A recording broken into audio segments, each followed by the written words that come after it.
Yes, sir. Hello.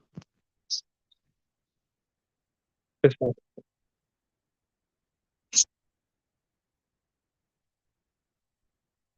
1 second, sir. Yes, sir. Yes, sir. I can. Yes, sir. Oh,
hello. Yes, sir. I unmuted on Zoom now.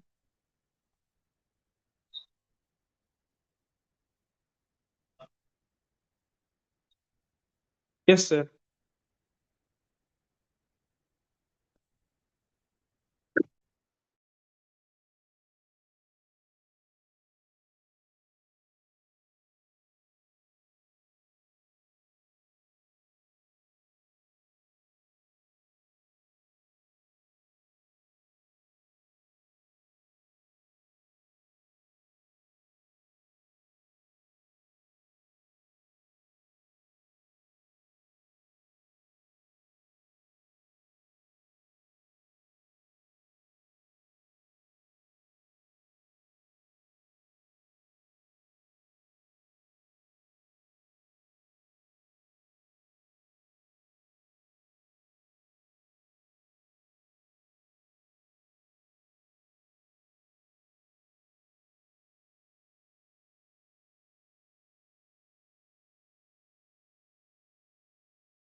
I will log in onto what browser Zoom, sir. Now.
The Sutra on the Visualization of the Buddha of Infinite Life, delivered by Shakyamuni Buddha, translated into Chinese during the Liu Song dynasty by Tripitaka Master Kalayasas of Central Asia, translated into English by Inagaki Hisayo in collaboration with Harold Stewart, published by Bukkyo Dendo Kyokai and Numata Center for Buddhist Translation and Research.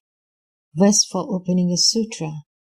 The unsurpassed, profound, and wonderful Dharma is difficult to encounter in hundreds of millions of aeons.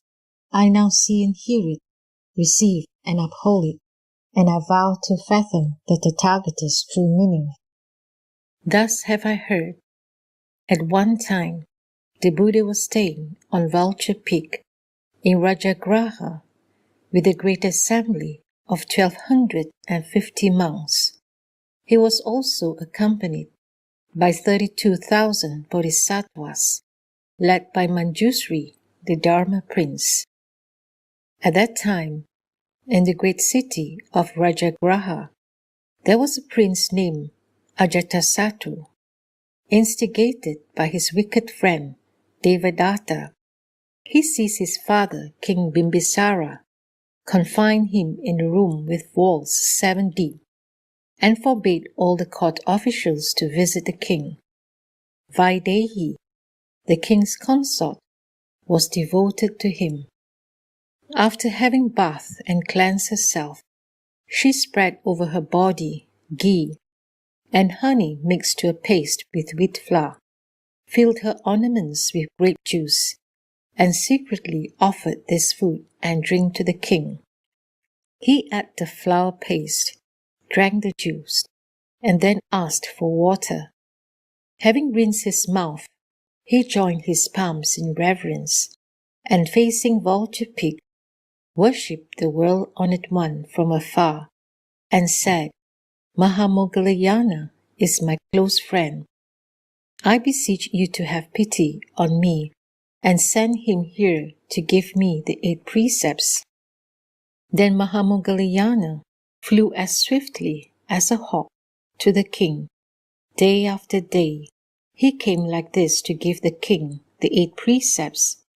The World-Honored One also sent the Venerable Purna to the palace to expound the Dharma to the king. 3 weeks passed in this way. Because he had eaten the flour paste and heard the Dharma, he appeared peaceful and contented. Then Ajatasattu asked the god, Is my father still alive? The god replied, Great king, his consort spreads flour paste over her body, fills her ornaments with grape juice, and offers these to the king. The monks Mahamoggallana and Purna came here through the air to expound the Dharma to him. It is impossible to stop them. Hearing this, Ajatasattu became furious with his mother and said, Because you are an accomplice of that enemy, mother, you too are an enemy. Those monks are evil, for with their delusive magic, they've kept this wicked king alive for many days. So saying, he drew his sharp sword, intending to kill her. At that time, the king had a minister named Chandraprabha, who was intelligent and wise. Together with Jivaka, he made obeisance to the king and said, Great king, according to a certain Vedic scripture, since the beginning of this cosmic period, there have been 18,000 wicked kings who have killed their fathers out of the desire to usurp the throne. But we have never heard of anyone who has committed the outrage of killing his mother. Your Majesty, if you commit such an outrage, you'll bring disgrace upon the Kshatriya class. As your ministers, we cannot bear to hear what people will say. As this would be the act of an outcast, we could no longer remain here. Having spoken these words, The two ministers grasped their swords and stepped back. Agitated and frightened, Ajatasattu said to Jivaka, "Are you not on my side?" Jivaka replied, "Your Majesty, please restrain yourself and do not kill your mother." Hearing this, the king repented and begged their forgiveness. Having thrown away his sword, he stopped short of killing his mother and instead ordered the court officials to lock her up in an inner chamber and not allow her to leave. Vaidehi, thus confined, grew emaciated with grief and despair.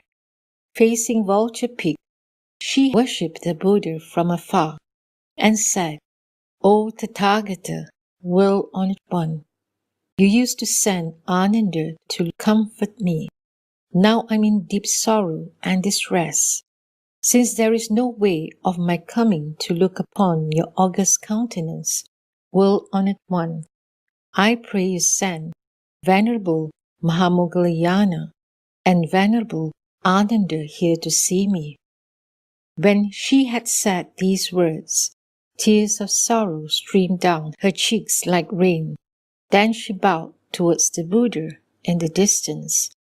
Even before she raised her head, the world-honored one, who was then staying on Vulture Peak, knew Vaidehi's thoughts and immediately ordered Mahamoggallana and Ananda to go to her through the air. He himself disappeared from the mountain and reappeared in the inner chamber of the royal palace. After worshipping him, Vaidehi raised her head and saw Shakyamuni Buddha, the world-honored one. He was a color of purple gold and was seated upon the lotus flower of 100 jewels. He was attended by Mahamoggallana on his left and Ananda on his right. Shakra, Brahma, the garden gods of the world, and other devas were in the air about him.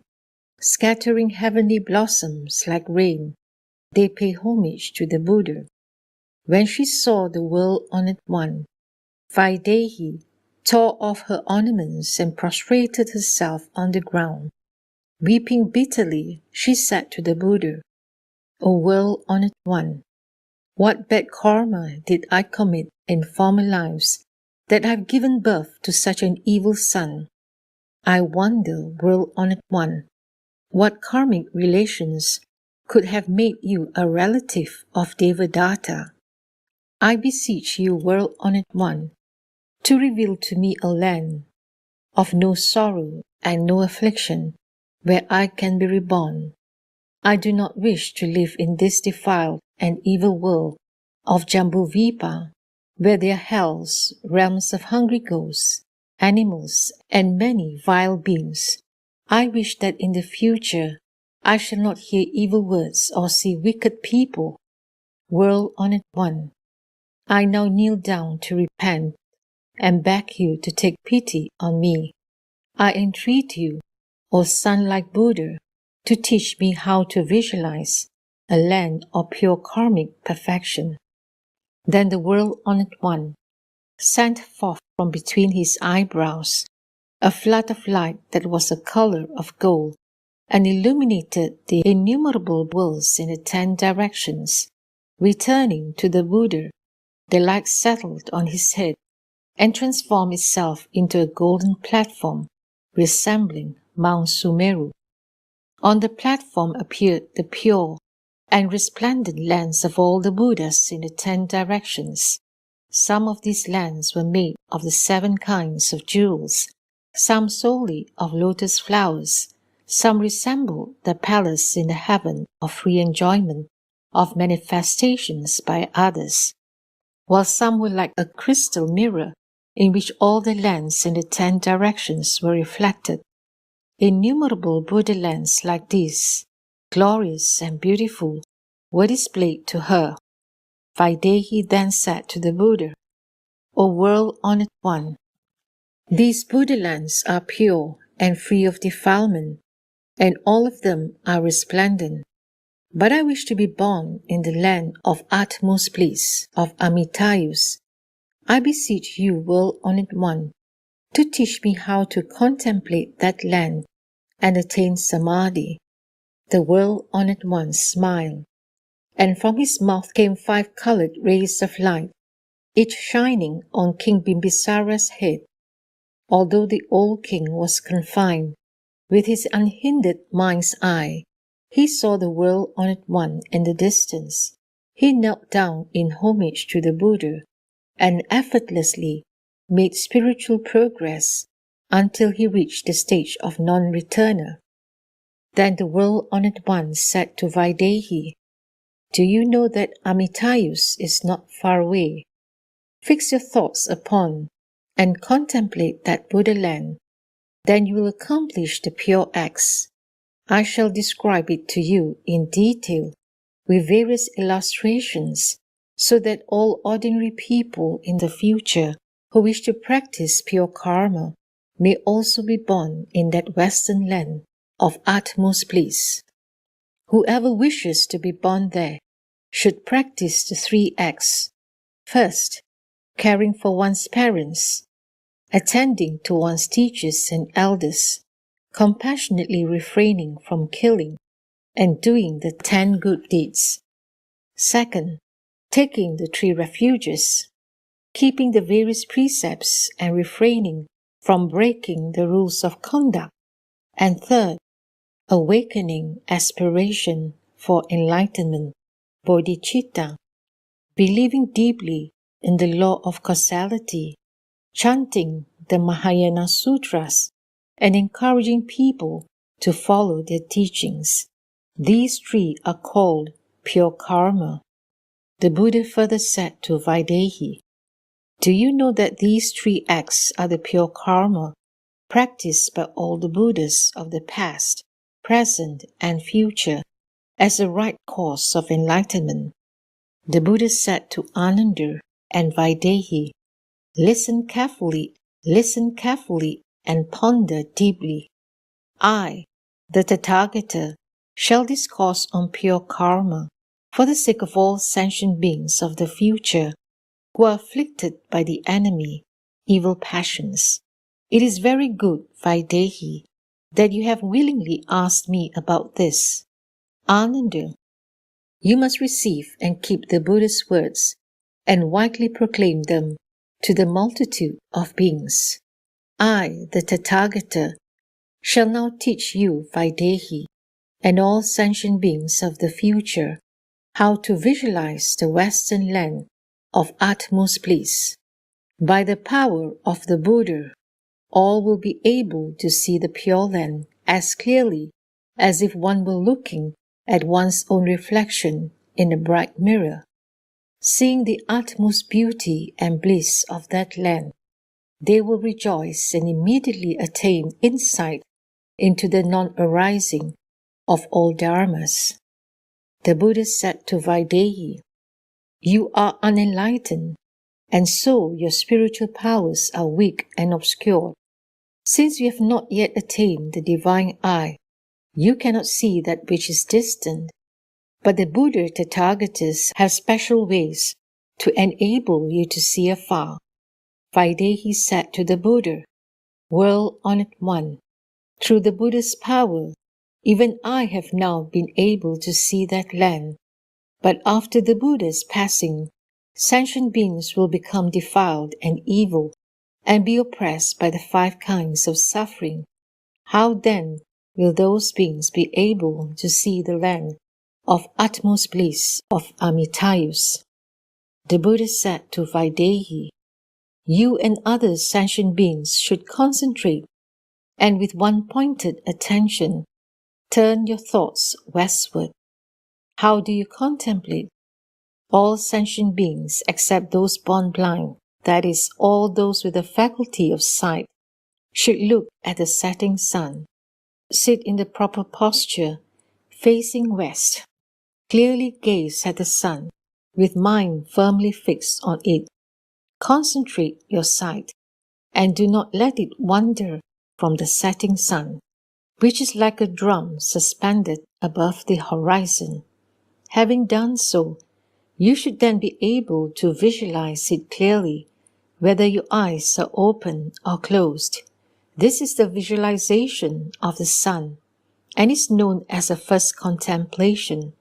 To practice in this way is called the correct contemplation, and to practice otherwise is incorrect.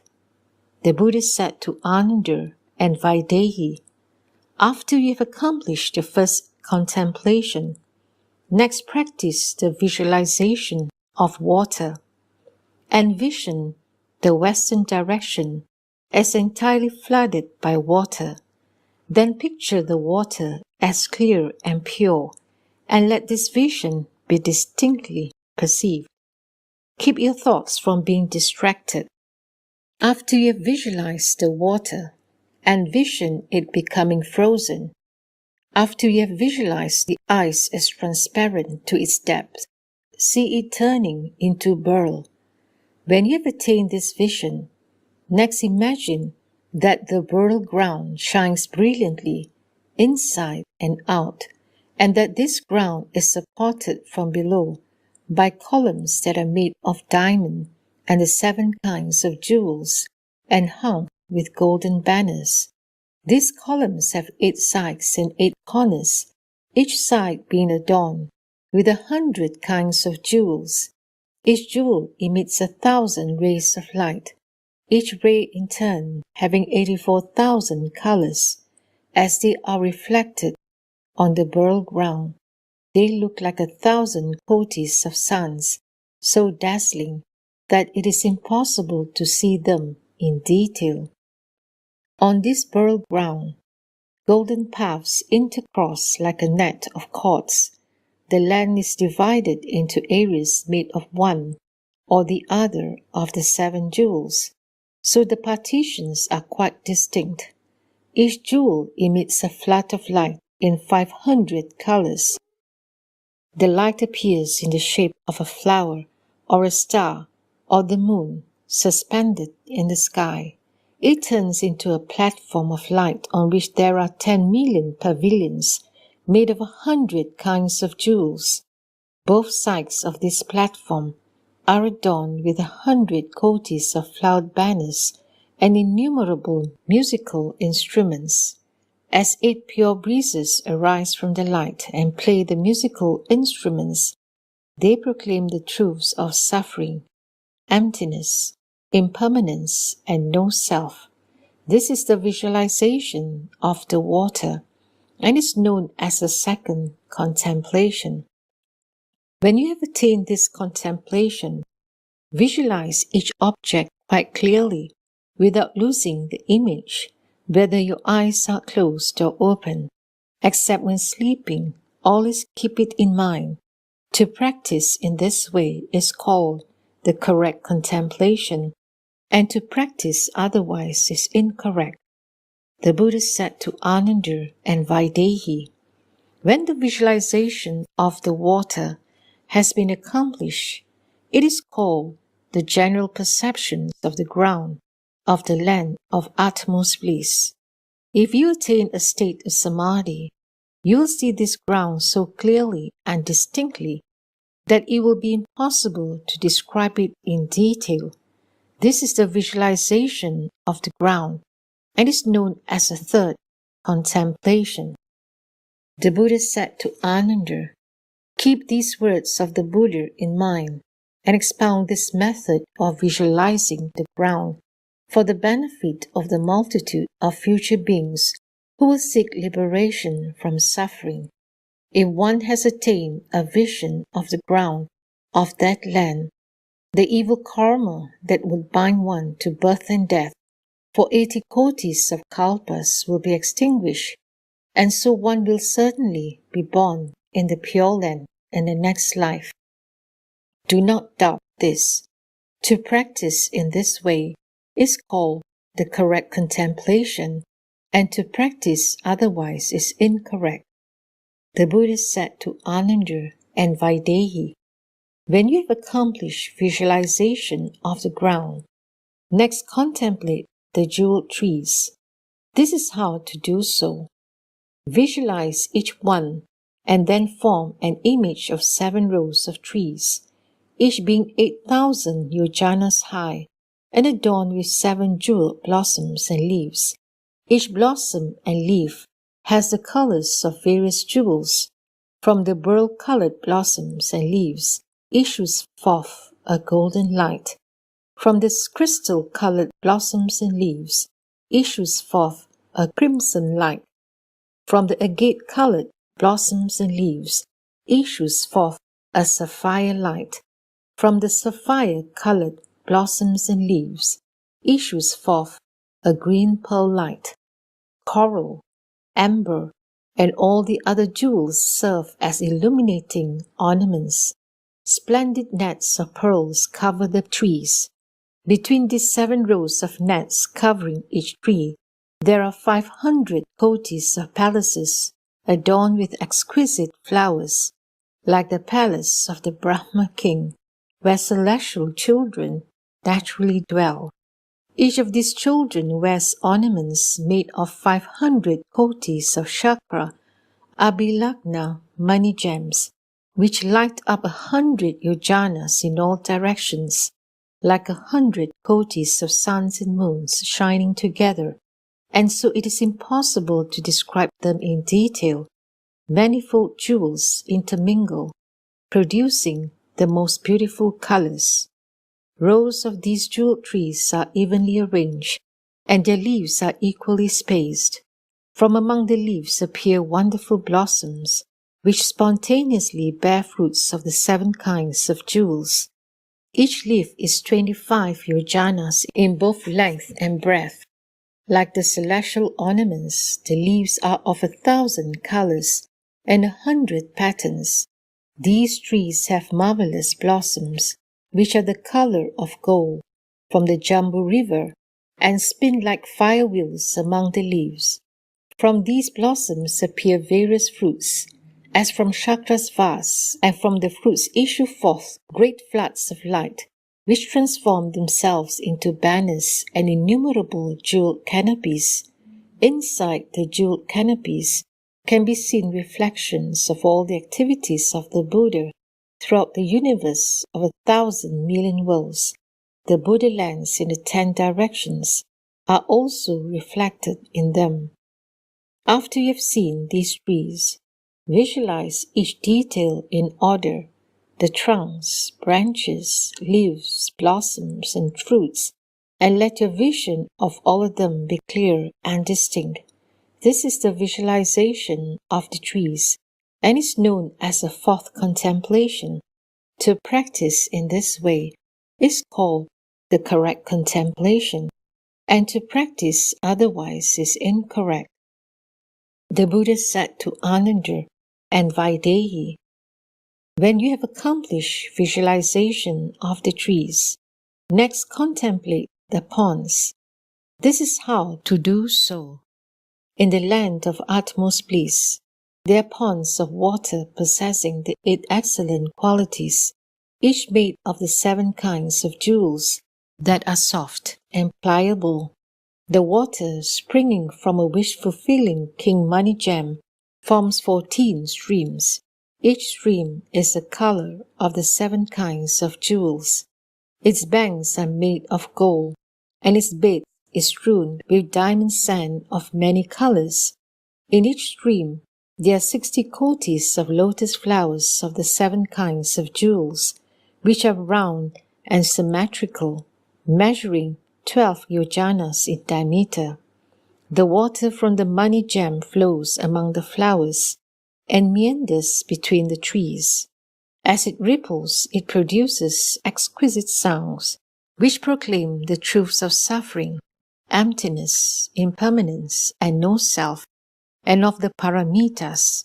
Its sound also praises the physical characteristics and marks of the Buddha. The wish-fulfilling king money gem emits a splendid golden light, which transforms itself into birds with the colors of 100 jewels.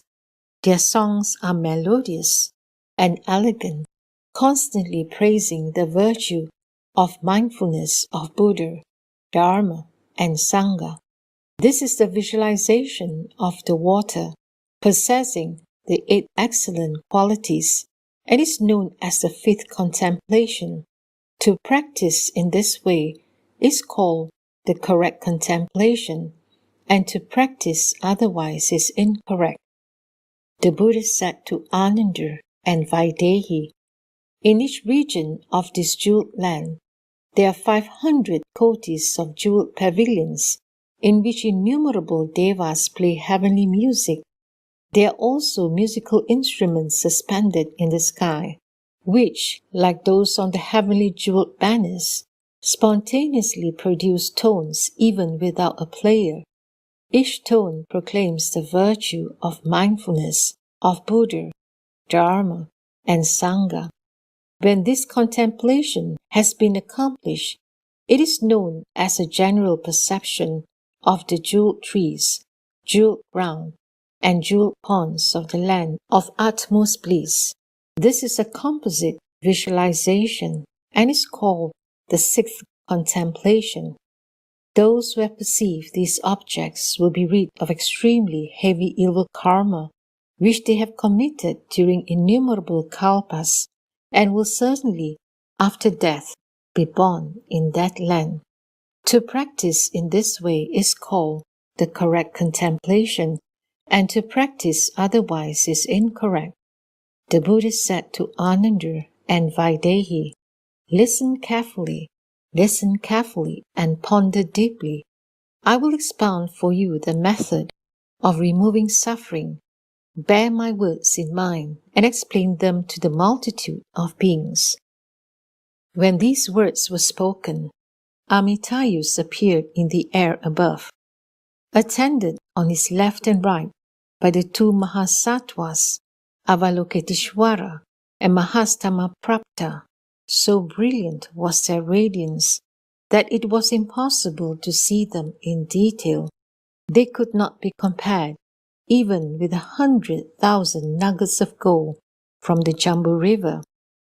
After she had this vision of Amitayus, Vaidehi knelt down in worship at Sakyamuni's feet and said to him, World-honored one, through your power, I've been able to see Amitayus and the 2 Bodhisattvas, but how can sentient beings of the future see them?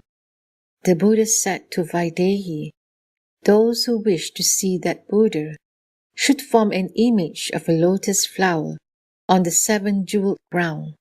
They visualize each petal of this flower as having the color of 100 kinds of jewels and 84,000 veins, like a celestial painting, with 84,000 rays of light issuing forth from each vein. They should visualize all of these clearly and distinctly. Its smaller petals are 250 yojanas in both length and breadth.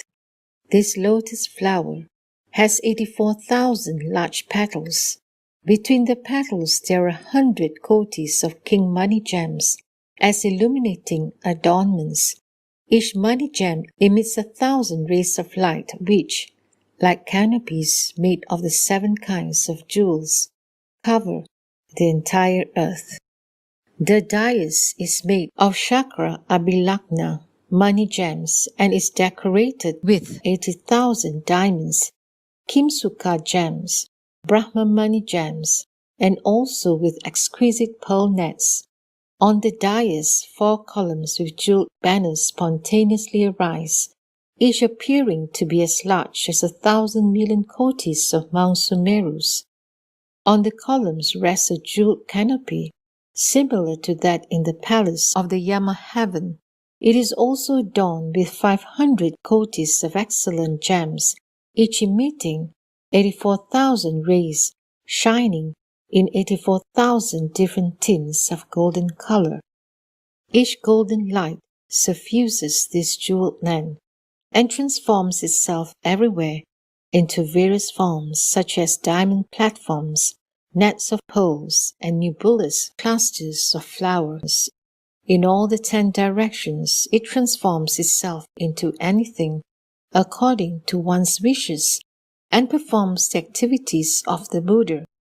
This is the visualization of the lotus throne and is known as the seventh contemplation.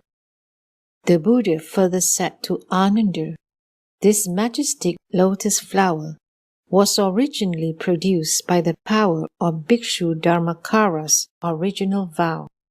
Those who wish to see the Buddha Amitayus should first practice this contemplation of the flower throne. In doing so, do not contemplate in a disorderly way.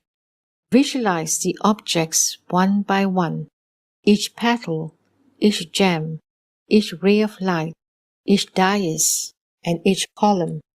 See all of these as clearly and distinctly as if you were looking at your own image in a mirror.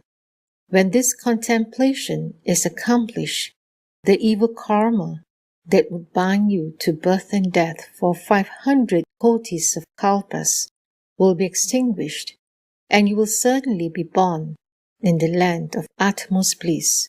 To practice in this way is called the correct contemplation, and to practice otherwise is incorrect. The Buddha said to Ananda and Vaidehi, after you have seen this, next visualize the Buddha. Why the Buddha? Because Buddha Tathagatas have cosmic bodies, and so enter into the meditating mind of each sentient being. For this reason, when you contemplate a Buddha, your mind itself takes the form of his 32 physical characteristics and 80 secondary marks. Your mind produces the Buddha's image and is itself the Buddha, the ocean of perfectly and universally enlightened Buddhas thus arises in the meditating mind.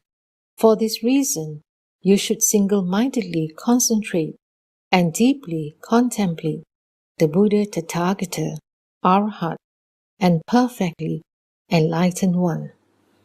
When you visualize the Buddha, you should first form his image. Whether your eyes are open or closed, perceive a dual image of him who is the color of gold from the Jambu River, sitting on that flower throne. When you have thus perceived a seated image of the Buddha, your mind's eye will open, and you will clearly and distinctly see the seven jeweled glorious objects of the land of utmost bliss, including the seven jeweled ground, the jeweled ponds, the rows of jeweled trees covered with heavenly jeweled curtains, and jeweled nets spreading over the sky. Perceive these as clearly and distinctly as if you were seeing an object in the palm of your hand. After you've seen this image, visualize on the Buddha's left a large lotus flower, which is exactly the same as the one described above, and then another large one on his right. Visualize an image of Bodhisattva Avalokiteshvara sitting on the flower seat on his left, sending forth a golden light, just like the Buddha image described above, and then an image of Bodhisattva Mahastamaprapta sitting on the flower seat on his right. When you have attained this vision, you will see these images of the Buddha and Bodhisattvas sending forth golden rays which illuminate the jeweled trees.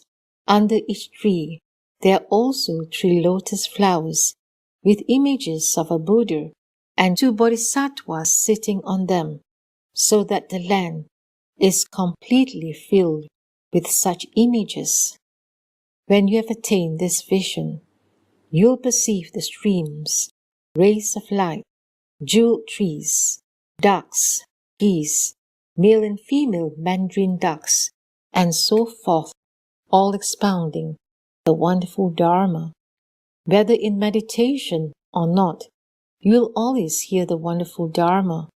When you rise from meditation, you should remember what you have heard, not forget it, and confirm it with the sutras. If it does not agree with the sutras, it should be called an illusion. But if it does agree It is called the attainment of the general perception of the land of utmost bliss. This is the visualization of the Buddha image and is known as the eighth contemplation. If you have attained this, the evil karma that would bind you to birth and death for innumerable kotis of kalpas will be extinguished, and while in this life you will attain the Buddha recollection samadhi. To practice in this way is called the correct contemplation, and to practice otherwise is incorrect. The Buddha said to Ananda and Vaidehi, after you have succeeded in seeing these images, next envision the physical characteristics and the light of Amitayus.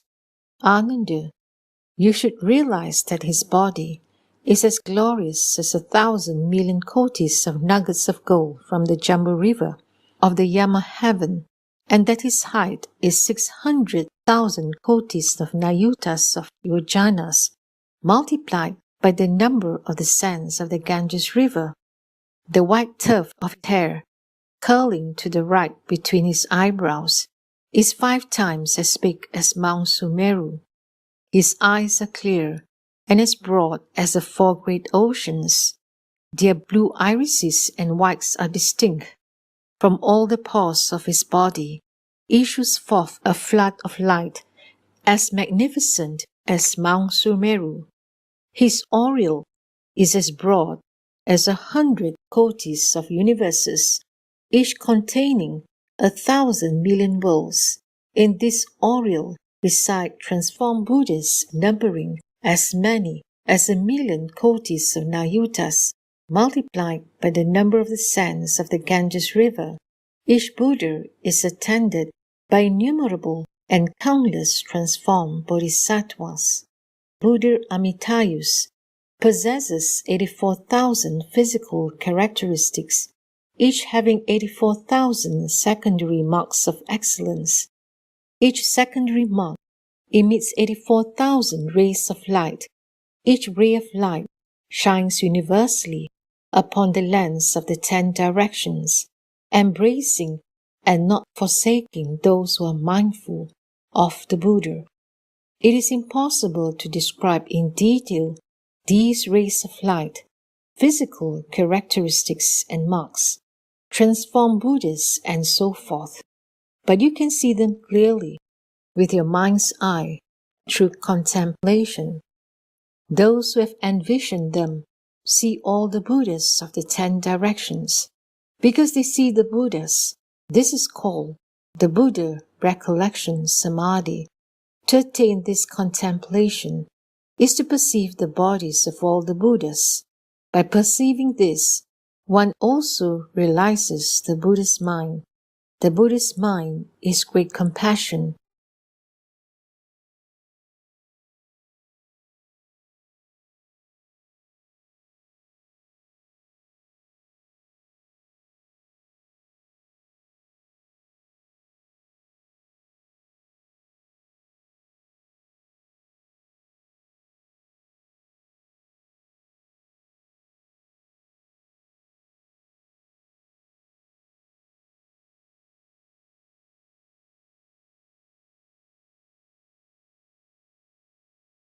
First, the white tuft of hair between his eyebrows, until you see it quite clearly and distinctly.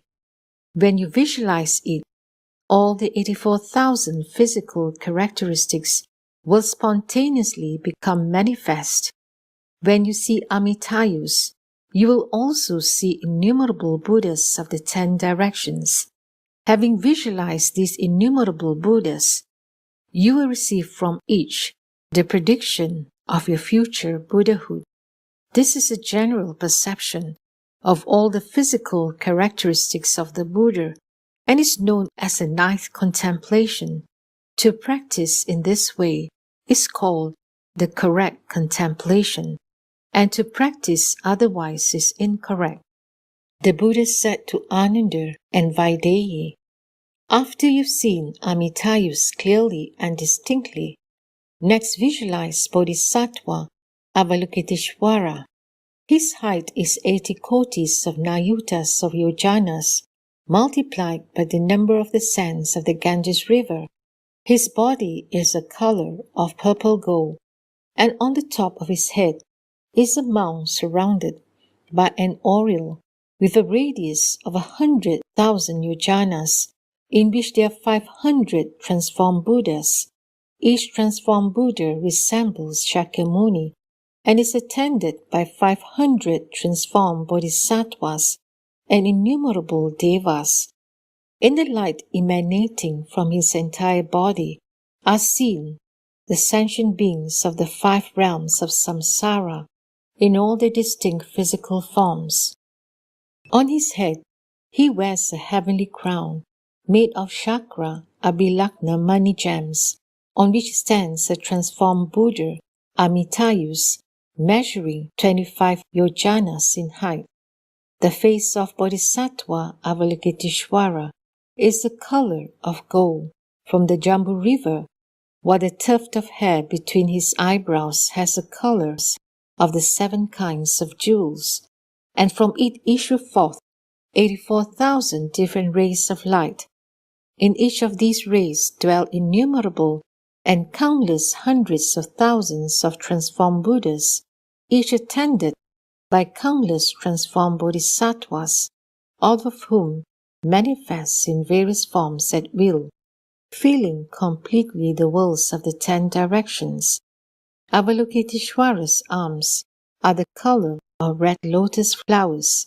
They emit 80 kotis of exquisite rays of light in the shape of ornaments, in which are reflected all the glorious objects of that land.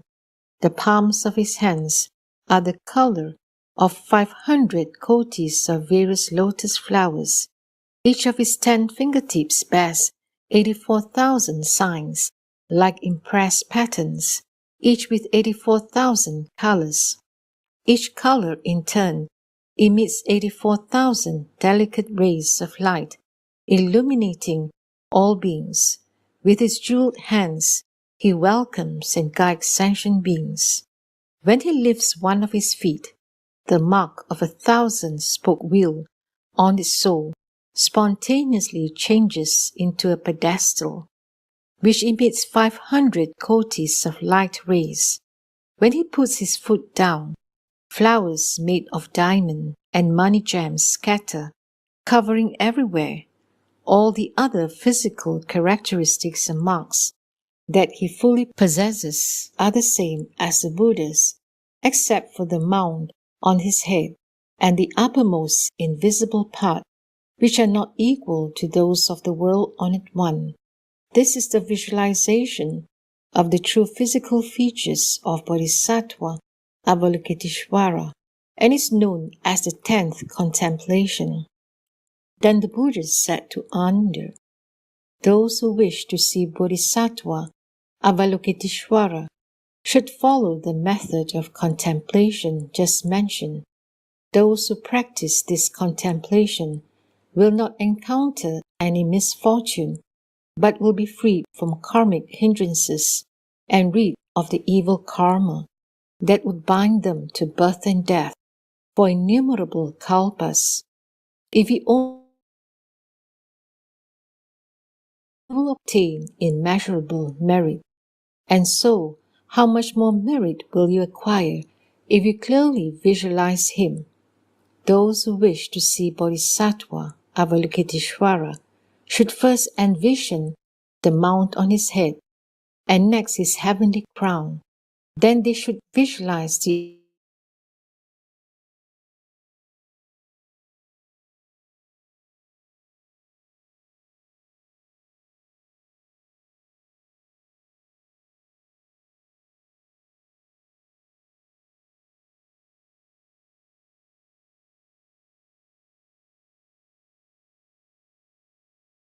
visualize Bodhisattva Mahastamaprapta. The dimensions of this Bodhisattva are the same as those of Avalokiteshvara. His aureole, 225 yojanas in diameter, shines to a distance of 250 yojanas. The light emanating from its entire body illuminates the worlds of the 10 directions, making them shine like purple gold. This light can be seen by anyone who has a close karmic relationship with him. Even if one sees the light emanating from only one pore of his skin, one can perceive the pure and glorious lights of the innumerable Buddhas of the 10 directions. That is why this Bodhisattva is called boundless light. Furthermore, he has great power to illumine all beings with the light of wisdom in order to deliver them from the 3 evil realms. It is for this reason that he is also called possessed of great power. The heavenly crown of this Bodhisattva is adorned with 500 jeweled lotus flowers, each having 500 jeweled pedestals. On each pedestal appear the pure and resplendent lands of the Buddhas in the 10 directions with all their boundless and glorious features. The mount on his head, shaped like a lotus bud, has a jeweled vase in front. This is suffused with various lights which reveal all the activities of the Buddha. The rest of the characteristics of his body are exactly the same as Avalokiteshvara's. When this Bodhisattva walks, all the worlds in the 10 directions quake. Wherever the earth trembles, 500 kotis of jeweled flowers appear, each as beautiful and brilliant as a flower in the land of utmost bliss. When this Bodhisattva sits down, all the 7 jeweled lands from the land of the Buddha golden light in the nadir to that of the Buddha king of light in the zenith trembled simultaneously. From between these manifested bodies of Amitayus, Avalokiteshvara, and Mahastamaprapta, as innumerable as particles of dust, all assemble like clouds in the land of utmost bliss, filling the entire sky. Sitting on lotus seats, they expound the wonderful Dharma to save suffering beings. To visualize thus is known as the contemplation of Bodhisattva Mahastamaprapta, and is also called the contemplation of Mahastamaprapta physical characteristics. To visualize that Bodhisattva in this way is known as the 11th contemplation. It extinguishes the evil karma that would bind one to birth and death for immeasurable and countless kalpas. Those who practice this contemplation will no longer be subject to birth from the womb. They can journey to the pure and exquisite lands of the Buddhas. These contemplations are known as the complete contemplations of Avalokiteshvara and Mahastamaprapta. To practice in this way is called the correct contemplation, and to practice otherwise is incorrect. The Buddha said to Ananda and Vaidehi, after you've contemplated thus, next visualize yourself as born in the western land of utmost bliss, sitting cross-legged upon a lotus flower. Visualize this lotus flower as closed. As it opens, 500 rays of colored light illuminate your body. Then your eyes open, and you see Buddhas and Bodhisattvas filling the sky, and hear the sounds of the water, birds and trees, and the voices of the Buddhas, all expounding the wonderful Dharma in accord with the 12 divisions of the scriptures. When you rise from meditation, keep those things in mind, and do not forget them. Seeing them thus is known as the visualization of the land of utmost bliss of the Buddha, Amitayus. This is the comprehensive visualization and is known as the 12th contemplation. Innumerable transformed bodies of Amitayus, together with those of Avalokiteshvara and Mahastamaprapta, will always accompany those who contemplate thus. To practice in this way is called the correct contemplation, and to practice otherwise is incorrect. The Buddha said to Ananda and Vaidehi, if you sincerely desire to be born in the Western land, you should first picture a figure 16 feet tall on the surface of a pond. The dimensions of Amitayus, as previously described, are boundless and beyond the mental scope of ordinary beings. But by the power of the original vows of that Tathagata, those who contemplate him will certainly succeed. You can acquire immeasurable merit simply by visualizing an image of that Buddha, and so how much more merit will you acquire by visualizing his complete physical characteristics? Amitayus, exercising supernatural powers at will, can freely manifest his various forms in the lands of the 10 directions. At times he may appear as a large figure, filling the whole sky, at other times as a smaller figure, only 16 or 8 feet high. The figures that he manifests are all of the color of gold. The transformed Buddhas and jeweled lotus flowers in the aureole of each manifested form are like those described above. Bodhisattva Avalokiteshvara and Bodhisattva Mahastamaprapta have a similar appearance. Wherever they are, sentient beings can only tell one from the other by looking at the emblems on their heads. These 2 bodhisattvas assist Amitayus in saving all beings everywhere. This is the miscellaneous visualization and is known as the 13th contemplation. To practice in this way is called the correct contemplation, and to practice otherwise is incorrect. The Buddha said to Ananda and Vaidehi, those born in the Western land are of 9 grades. Those who attain birth on the highest level of the highest grade are sentient beings who resolve to be born in that land, awaken the 3 kinds of faith, and so are born there. What are the 3 kinds of faith? They are, first, sincere faith, second, deep faith, and third, the faith that seeks birth there by transferring one's merit. Those who have these 3 kinds of faith will certainly be born there. There are 3 other kinds of sentient beings who also attain birth. Who are the 3 other kinds of sentient beings? They are, first, those who have a compassionate heart, abstain from killing, and observe the precepts. Second, those who chant the Mahayana Sutras of greater scope. And third, those who practice the 6 forms of mindfulness.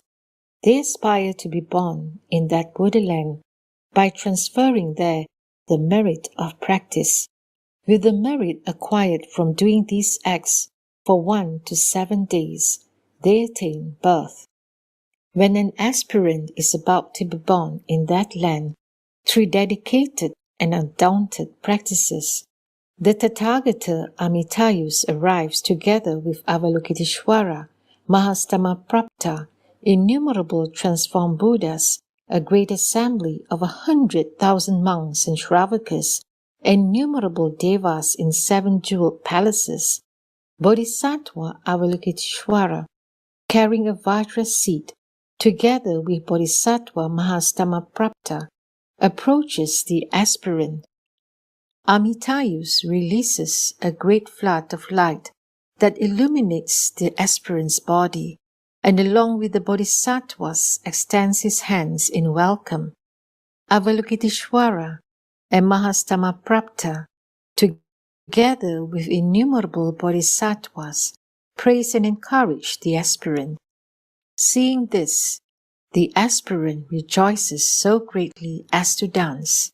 Then he sees himself sitting on the Vajra seat and following the Buddha, is born into that land in the time it takes to snap one's fingers. After being born in that land, he sees the Buddha's body complete with all its physical characteristics and also the bodies of bodhisattvas equally complete with all their physical characteristics. Hearing the discourse on the wonderful Dharma sent forth by the light and the jeweled trees, he then reaches the insight into the non-arising of all dharmas. In a single moment, he visits and worships all the Buddhas of the 10 directions and receives from each of them the prediction of his future Buddhahood. Returning to the Pure Land, he is endowed with innumerable hundreds of thousands of dharanis. Such a person is called one who attains birth on the highest level of the highest grade. Those who attain birth on the middle level of the highest grade do not necessarily uphold and chant the sutras of greater scope, but they comprehend the teachings of the Buddha so well that when they hear the supreme truths, they are not dismayed. They have deep faith in the law of karmic cause and effect and do not slight the Mahayana. They transfer the merit acquired to the land of utmost bliss, aspiring to be born there.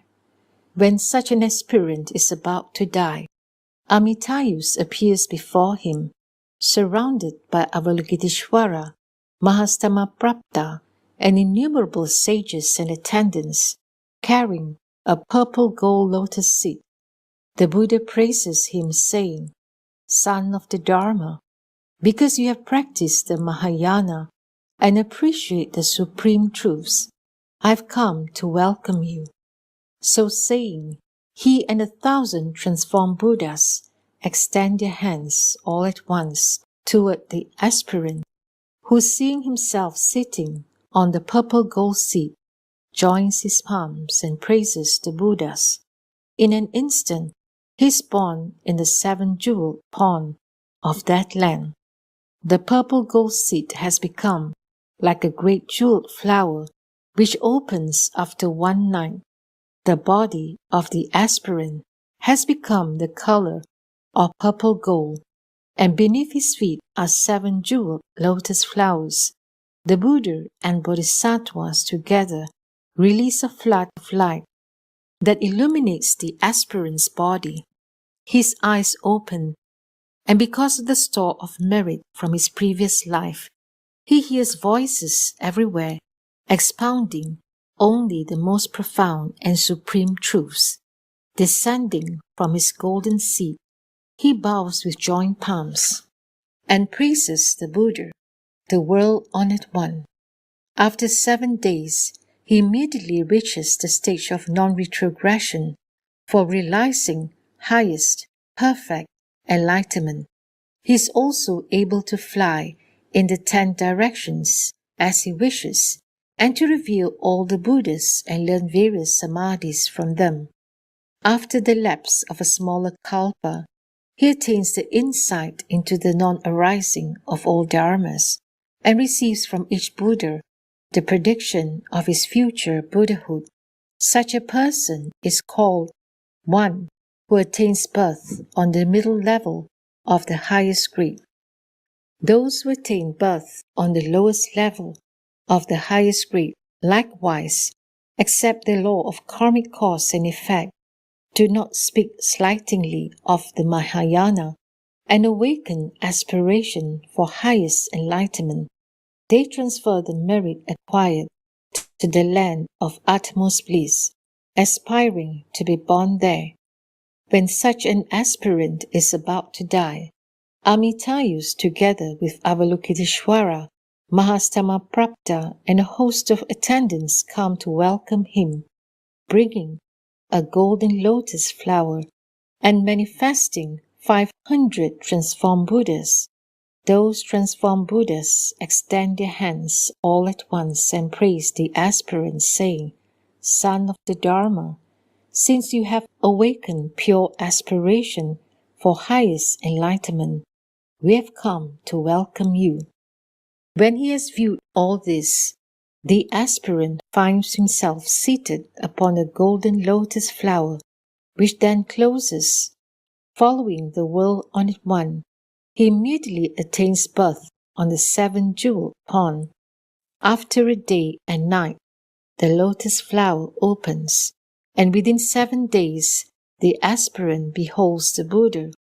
Although he sees the Buddha's body, he is still unable to discern his physical characteristics and marks clearly. But after 3 weeks, he sees them distinctly and also hears all the sounds and voices proclaiming the wonderful Dharma. Then he can travel in all the 10 directions to make offerings to the Buddhas and hear their profound teachings. After 3 smaller kalpas, he acquires clear understanding of the 100 dharmas and dwells in the stage of joy. Such a person is called one who attains birth on the lowest level of the highest grade. These 3 together are known as the contemplation of the highest grade of aspirants and the 14th contemplation. To practice in this way is called the correct contemplation, and to practice otherwise is incorrect.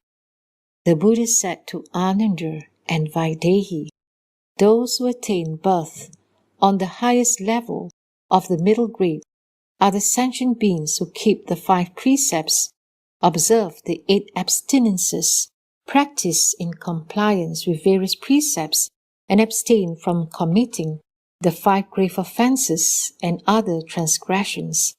They transfer the merit acquired to the western land of utmost bliss, aspiring to be born there. When such a person is about to die, Amitayus appears before him, surrounded by a host of monks, and radiating a golden light. He then expounds the truth of suffering, emptiness, impermanence, and no self, and praises renunciation of the world as the way to escape from suffering. Seeing this, the aspirant greatly rejoices and finds himself seated upon a lotus flower. He kneels down, joins his palms, and worships the Buddha. Before he raises his head, he attains birth in the land of utmost bliss, where his lotus bud soon opens. When the flower opens, he hears various sounds and voices extolling the 4 noble truths. He immediately attains arahatship, acquires the 3 kinds of transcendent knowledge and the 6 supernatural powers, and realizes the 8 samadhis of liberation. Such a person is called one who attains birth on the highest level of the middle grade. Those who attain birth on the middle level of the middle grade are the sentient beings who observe for at least a day and a night the 8 abstinences, the precepts for a novice, or the complete precepts of a monk or a nun, and do not violate any of the rules of conduct. They transfer the merit acquired to the land of utmost bliss, aspiring to be born there. When such an aspirant, perfumed by the virtue of observing the precepts, is about to die, he sees Amitayus coming toward him, with his attendants radiating a golden light and carrying a 7-jeweled lotus flower. He hears a voice in the sky above praising him, saying, "Man of good deeds, since you are virtuous and have followed the teachings of the Buddhas of the 3 periods, I've come to welcome you." The aspirant finds himself seated upon the lotus flower. The flower having closed, the aspirant is born on the jeweled pond of the western land of utmost bliss. After 7 days, the lotus bud unfolds, and he then opens his eyes. With joined palms, he pays homage to the world-honored one, rejoices at hearing the Dharma, and reaches the stage of stream winner, Shrotapanna. After half a kalpa, he becomes an arhat. Such a person is called one who attains birth on the middle level of the middle grade. Those who attain birth on the lowest level of the middle grade are good men and women who are dutiful to and care for their parents, and do benevolent deeds for others. When such a person is about to die, he may meet a good teacher who fully explains to him the bliss of the land of Amitayus and the 48 great vows of Bhikshu Dharmakara. Having heard this, he dies, and in as short a time as it takes to a strong man to bend and straighten his arm, he attains birth in the western land of utmost bliss. 7 days after his birthday, he meets Avalokiteshvara and Mahastamaprapta, rejoices at hearing the Dharma from them, and so reaches the stage of stream winner. After one smaller kalpa, he becomes an arhat. Such a person is called one who attains birth on the lowest level of the middle grade. These three together are known as the contemplation of the middle grade of aspirants and the 15th contemplation. To practice in this way is called the correct contemplation, and to practice otherwise is incorrect. The Buddha said to Ananda and Vaidehi, those who attain birth on the highest level of the lowest grade are the sentient beings who commit various evil acts, but do not slander the Mahayana sutras of greater scope. When a foolish person such as this, who has committed much evil but feels no remorse, is about to die, he may meet a good teacher who praises the titles of the 12 divisions of the Mahayana scriptures. By hearing these sutra titles, he is released from the burden of evil karma that would bind him to birth and death for 1,000 kalpas. Furthermore, this wise teacher advises him to join his palms and call homage to Amitayus Buddha, Namo Amitofo. Calling the name of the Buddha extinguishes the evil karma that would bind the dying person to birth and death for 50 kotis of kalpas. The Buddha then sends his transformed body and those of Avalokiteshvara and Mahastamaprapta to the aspirant. They praise him, saying, well done, man of good deeds. By calling the name of the Buddha, your evil karma has been extinguished, and so we have come to welcome you. When these words are uttered, the aspirant sees a flood of light from that transformed Buddha fill his room. Having seen this, he rejoices and dies. Seated on the jeweled lotus flower, he follows the transformed Buddha and is born on a jeweled pond. In 7 weeks, the lotus bud opens and the Bodhisattva of great compassion, Avalokiteshvara, and Bodhisattva Mahastamaprapta appear before him, releasing great floods of light, and explain to him the extremely profound teachings of the 12 divisions of the scriptures. Having heard this, the aspirant accepts them in faith and awakens aspiration for highest enlightenment. After 10 smaller kalpas, he acquires clear understanding of the 100 dharmas and enters the first stage of a bodhisattva. Such a person is called one who attains birth on the highest level of the lowest grade.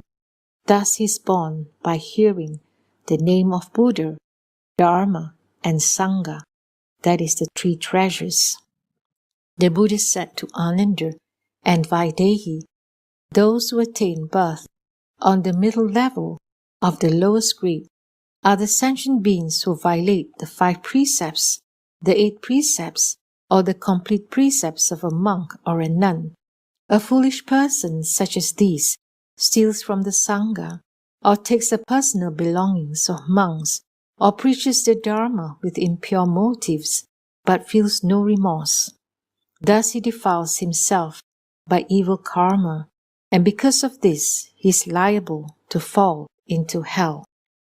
When he is about to die, and the flames of hell suddenly close in on him, he may meet a good teacher who compassionately explains to him the 10 supernal powers of Amitayus, fully describing the majestic power of the light of that Buddha and his virtues in the observance of the precepts, meditation, wisdom, liberation, and knowledge of liberation.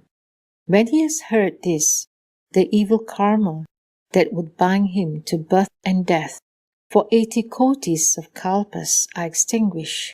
Thus, the fierce flames of hell turn into cool and refreshing breezes, wafting heavenly flowers. On each flower is a transformed Buddha, accompanied by bodhisattvas welcoming him.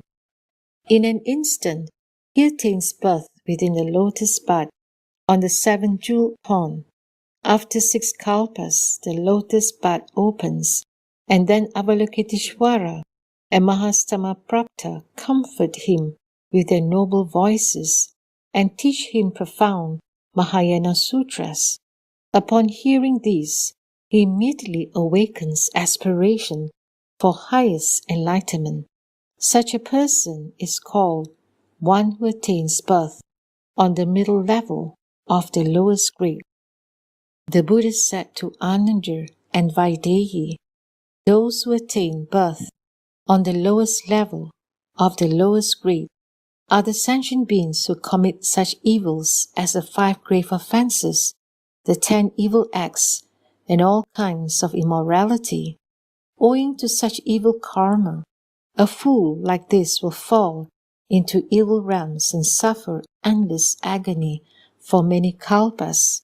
When he is about to die, he may meet a good teacher who consoles him in various ways, teaching him the wonderful Dharma and urging him to be mindful of the Buddha. But he is too tormented by pain to do so. The good teacher then advises him, if you cannot concentrate on the Buddha, then you should say instead, homage to Amitayus Buddha. In this way, he sincerely and continuously says homage to Amitayus Buddha, Namo Amitofo, 10 times. Because he calls the Buddha's name, with each repetition, the evil karma that will bind him to birth and death for 80 kotis of kalpas is extinguished. When he comes to die, he sees before him a golden lotus flower like the disk of the sun, and in an instant he is born within the lotus bud in the land of utmost bliss. After 12 great kalpas, the lotus bud opens.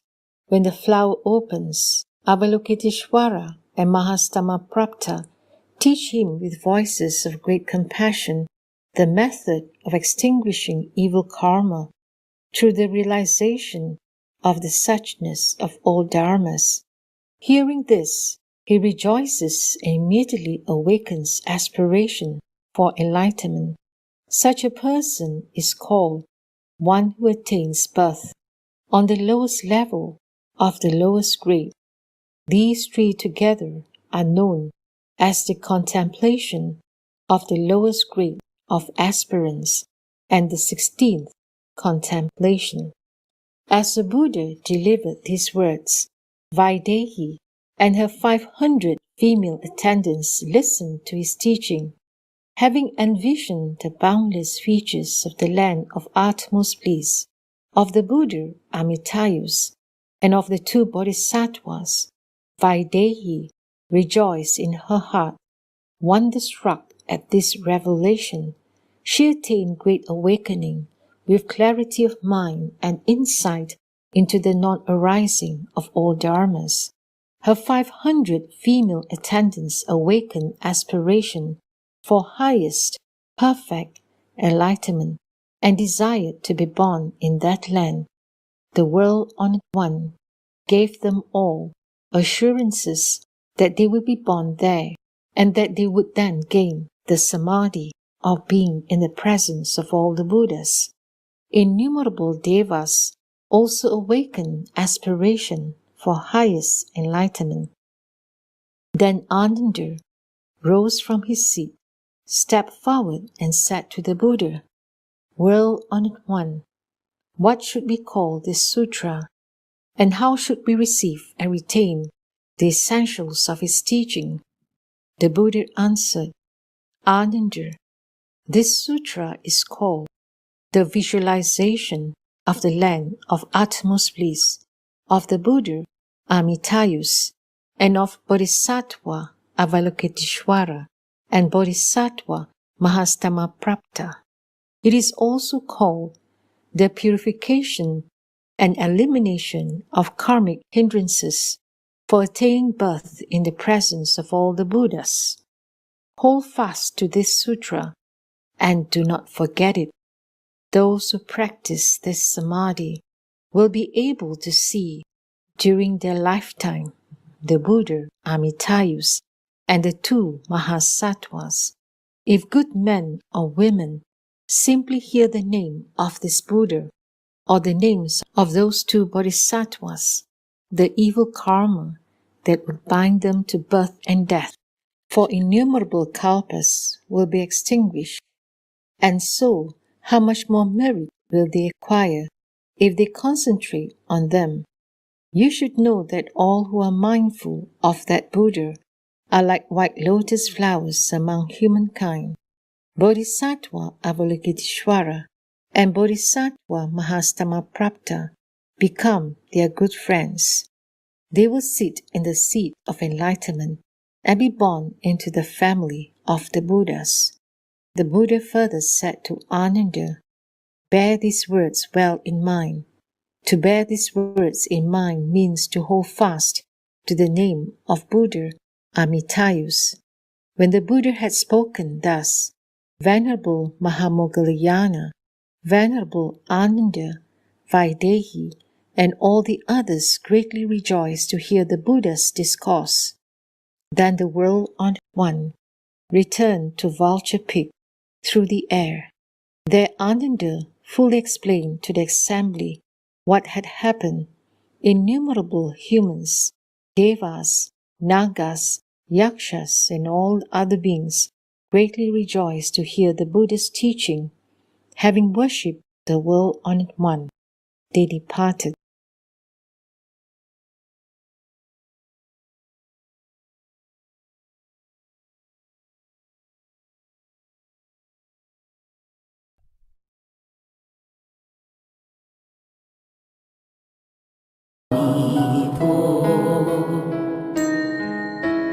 Namo Amito. Namo Amito. Namo Amito. Namo Amito. Namo Amito. Namo Amito. Namo Amito. Namo Amito.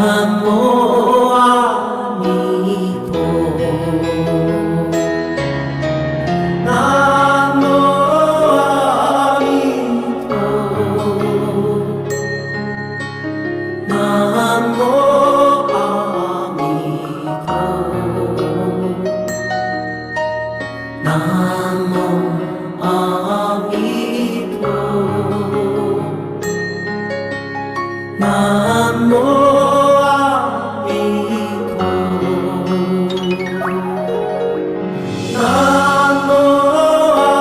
Amito. Namo Amito.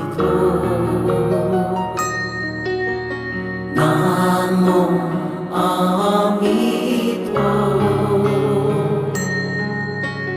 Namo Amito.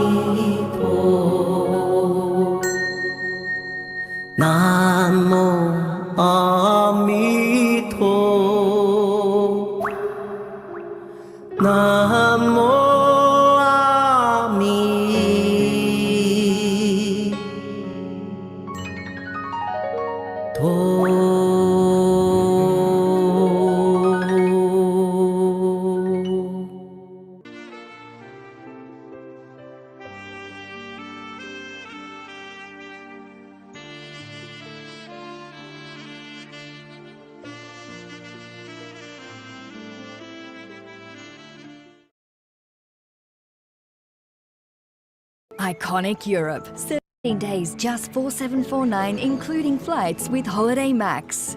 Experience the very best of 7 countries as you stay in charismatic Rome, cruise Amsterdam canals, sip wine in Tuscany, and embrace radiant Paris. Discover all this and more on our 17-day Iconic Europe escorted tour, where we've taken care of everything, including flights, all touring, hotels, cruises, transfers, and meals. Book now with Holiday Max to explore Italy, France, Germany, Austria, the Netherlands, and so much more for just 4749. Cruise between medieval castles.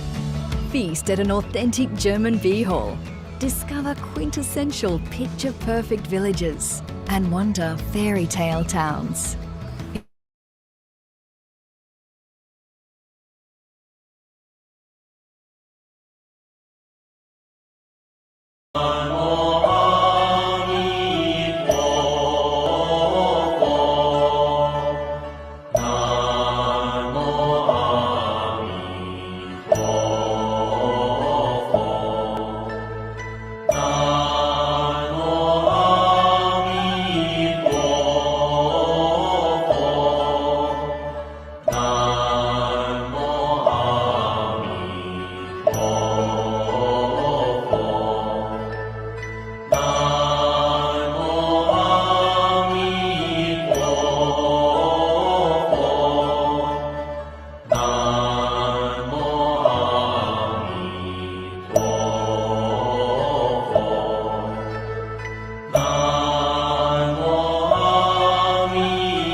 Nam